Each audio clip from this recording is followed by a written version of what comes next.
Thanks for staying with us. We're still discussing this matter. And the question I've asked before is that, is it fair in 2024 to still make a man be responsible for 100%, knowing that women are educated more today and they're able to work and provide?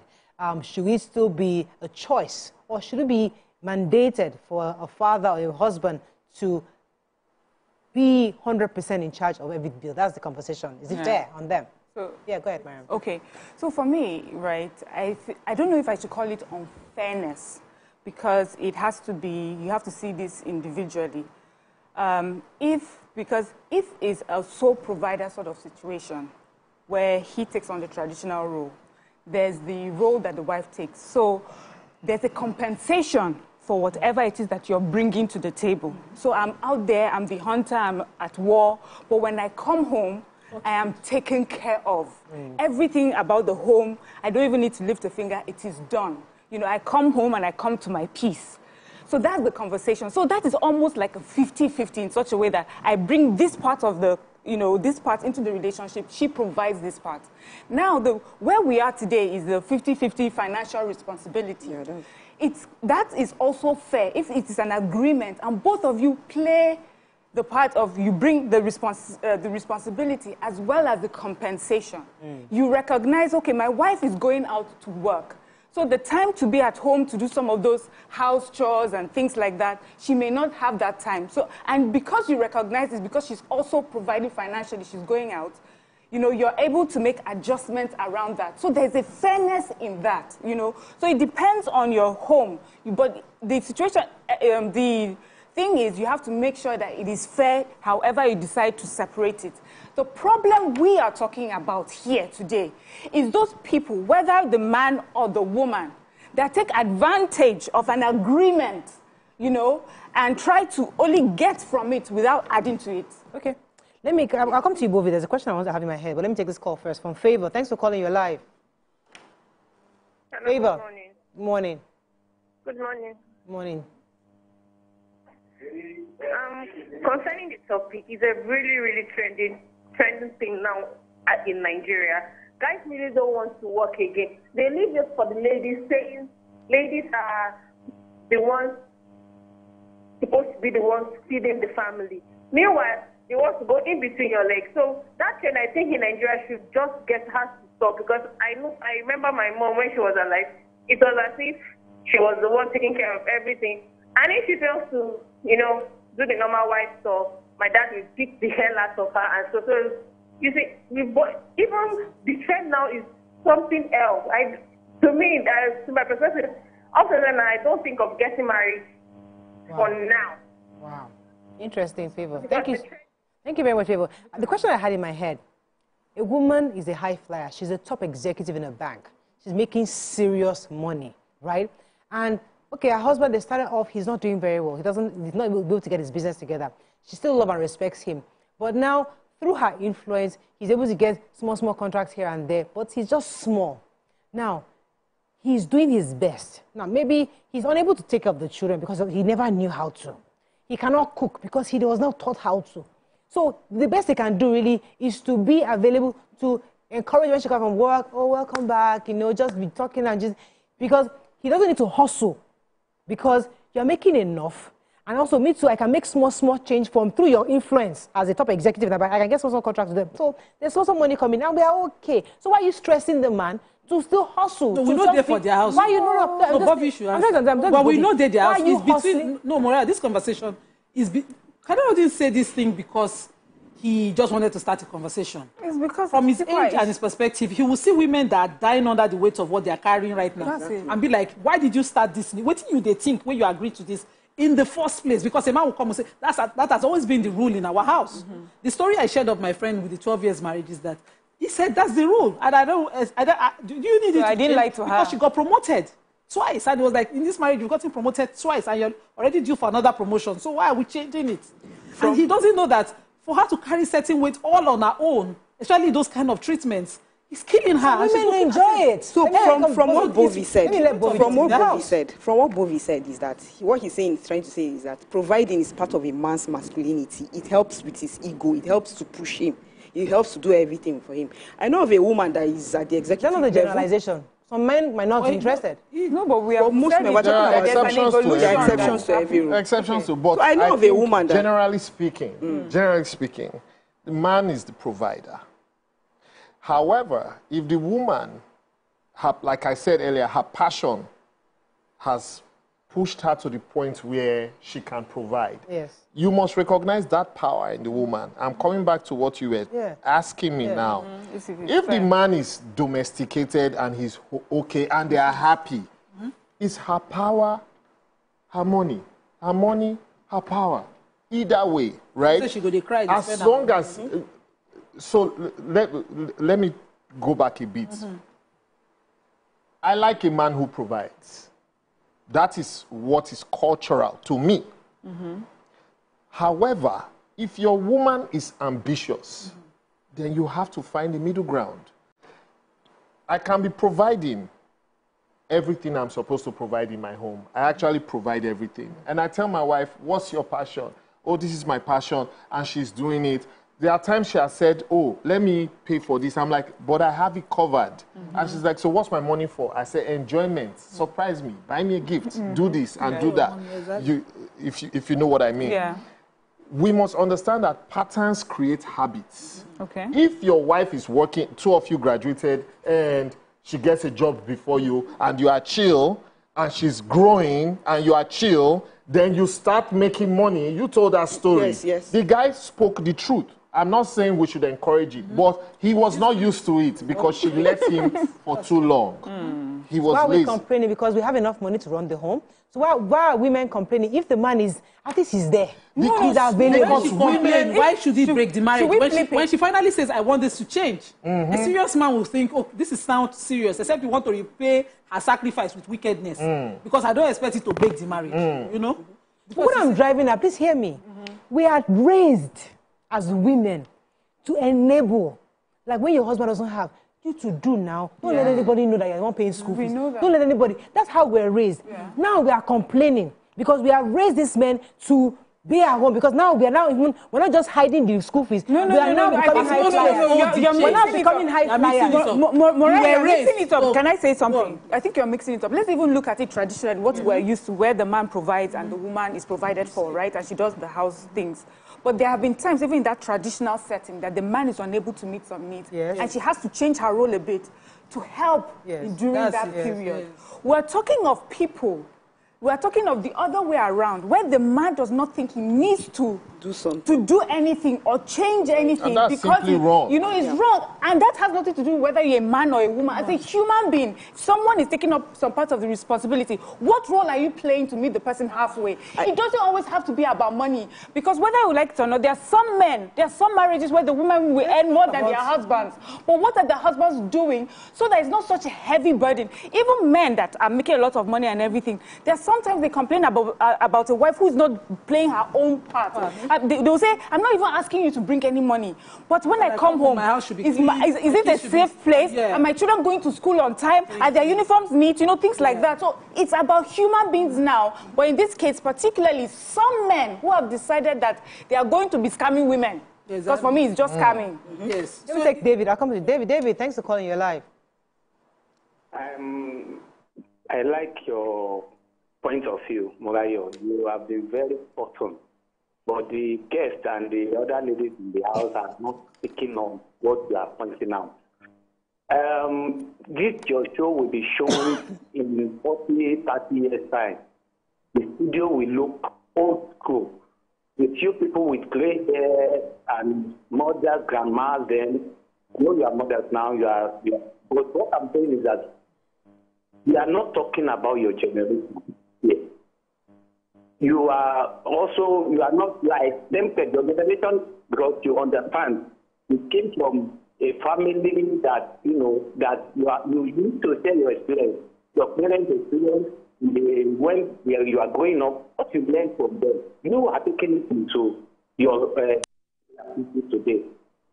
But what I'm trying to say is that the generations of maybe that is out now, they are not in your own shoes. They are not your categories. Don't cite your experience as an example. the new generation of ladies outside now, they are also a gold digger. We are not looking at that. But girls are also waking up to fight back, to also demand. It's not about passion, as Bovi said. It's not about passion for, I have a passion. It's a responsibility for ladies also to work. We are not talking about passion. Maybe because your wife has a passion for doing something, that is why he has to do it. No. Okay, thank you very much. Okay. Yeah, so what I wanted to say was that, okay, so I know of a family, a man, the wife does better than him. She's in a very big place. She earns so much money more than him. But he makes sure that he provides everything within his own.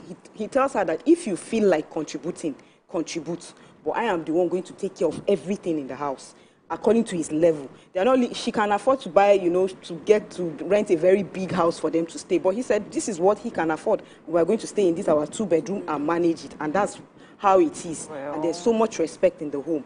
So once in a while, she brings in some stuff and puts in the house. Sometimes you don't have to say, okay, bring 50-50. On your own, even when the man brings everything to the table, the woman, if she has feelings, she sees all these things. She sees how much he works and all. She will bring in her own. She will bring in, sometimes she will chip in, she will buy some things, and he will even know that she's buying all these things for the house. So it doesn't have to be spelled out like, okay, let's come out. You bring this, you bring this. You understand? Somehow, you see, it will work out like that. And I'll come to you in a second, because in that traditional role, men have committed suicide because they had to be the ones to do everything by themselves. We had fathers who, they did everything, they sold their businesses just to continue the home and maintain the home. We don't have data to have that, to know how many men who went into depression just because of these things. Now, the roles, as I use the word evolution, has gradually shifted, where now it's the women. We are more enlightened, we are reading, we are going to school, because many of them, the roles are flipped, and now women are now complaining. No, we need to go back to traditional role. And some people are saying, okay, the compromise is, let's do 50-50. We can't consider traditional role. It's where a man is handling everything. It is unfair. Yes, it's traditional, but it's also a stress. Don't you think? If I'm providing everything in my home, everybody's comfortable. The last one thing that can tick me off is if I come home and my wife says there's no tissue. Mm-hmm. Exactly. Then I will feel stressed. Yeah, because it's tissue. So contribution comes in different forms. Mm-hmm. You get what I'm saying? Yes. A man can be stressed out because of as little things as this, basically. But bringing a spreadsheet and saying, this is the one I will do, this is the one you will do. I'm sorry, from my perspective as a man, you are emasculating yourself in the process. But these things are not clear like night and day, black and white. That's the truth. The example you gave just now, that doesn't work for me. Exactly. If I'm in a situation where my wife earns more than me, yes, I will want to provide everything the house needs. But if her purse can make us move to a better place, yes, I will accept it because I'm an ambitious man. I'm not functioning every day with the mindset of this is how it's going to be. It's 500,000 naira we use every month. 500,000. Right. Because she's Muslim, and I want to assume she's thinking how we think. So the Quran spells that a man is sole provider, protector of his home. If you don't do it within your means, you might get overwhelmed trying to do it to meet her tastes. It's also encouraged in Islam to marry within your class. So you don't take a girl from Dangote's family and force her to come to adjust. But if your means is you can afford a house in Mushin, for instance, she cannot insist because she can afford a house in Lekki that you start to meet up Lekki. That will be stress. That's the stress Morales example is giving. If she chooses to marry down, she's okay to live within your means. Her excess can bring some comfort within your means so that the rent no go due. You will come there think, say, how do I make 20 million for a duplex in Lekki? I don't know whether you follow me. I do. So within your means ensures that you're never stressed and she can enjoy certain excesses from what she earns. Let me take Solomon. Yeah. Solomon's holding. Good morning, Solomon. You're live. Hello. Good morning. Good morning, sir. Yes, sir. I want to just chip in my little contribution concerning the topic on ground. Number one is that The way it started is when they are in courtship. These days, courtship has been made to be like a time to just while away, go to beaches, go to eatery or whatever. Courtship time is a time of serious discussion about the home they want to build. When people fail in really putting things on the table while in courtship, they have this kind of issue we're discussing now. If in the courtship, we discuss how your home is going to be run. What kind of account are you going to keep? Who is going to be responsible for this? Who is going to be responsible for this? Now, when you dish out responsibilities like that, that does not say when the need arises that any one of you can support. That doesn't rule it out. That I have a role to play does not mean that that must be my role and I must play it even when I don't have the capacity. So the second person must be able to... Oh, I lost that. No, I hear this courtship. Yes, he says a lot of conversations concerning marriage has to be done during courtship. And so maybe some of these issues will not be a problem. But also inside the marriage now. Yes, that a man is a provider doesn't mean when he can't afford to provide, he doesn't get the help. Yes, he said and when a woman is a nurturer, doesn't mean that when the baby is ill and she's not available, that the man cannot walk baby and change that. Yeah, that's true. I agree with you. But you know, a lot of people say this courtship is when you discuss a lot of things. But as we know with life, a lot of things changes. For some people, got married in your 20s. It's sort of where you are in your 40s, where you are, it's very far from where you started off. Life will keep changing. So it's not really about sitting down and specifying the roles and everything. It's that you hope that you have mindset, that you are working on this mindset, that you have a vision for yourself, and that you have a mindset of where teammates will help each other. Because to specify roles and whatever, if you now find yourself in a situation where those roles don't quite fit, you know, then what happens? So I'm just saying, yes, there are some conversations during courtship, but life continues. So you keep having conversations even in marriage. But, you know, I feel like there's a false narrative here, which is many men have died or committed suicide because they have carried on you know, their family responsibility. I feel it's too general to place, because I also know many men who take pride in the fact that they have taken care of families. In fact, what has killed them is unable to do, you know, for their family. They want to do it. They want to say that I provided, I put my children through school, I did that and I did this. So there is really pride for men, you know, to provide. Even the younger men that we're talking about now, what we hear, for those that they say they meet one successful lady and they take her money, usually you hear they take her money to go and help one small on the side. So it's really about, he takes pride in helping, in wanting to do something and provide for someone. For me, I think this conversation is really about what to look out for when you are choosing a person or a partner. What are the qualities that you should look out for?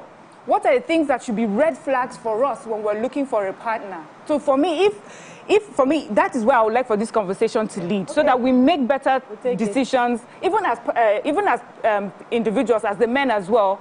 They may see something that just trending and think that that's the way that a man should behave. Maybe if they also hear this conversation, they'll realize, okay, if I'm like this and like this, it makes me this sort of man.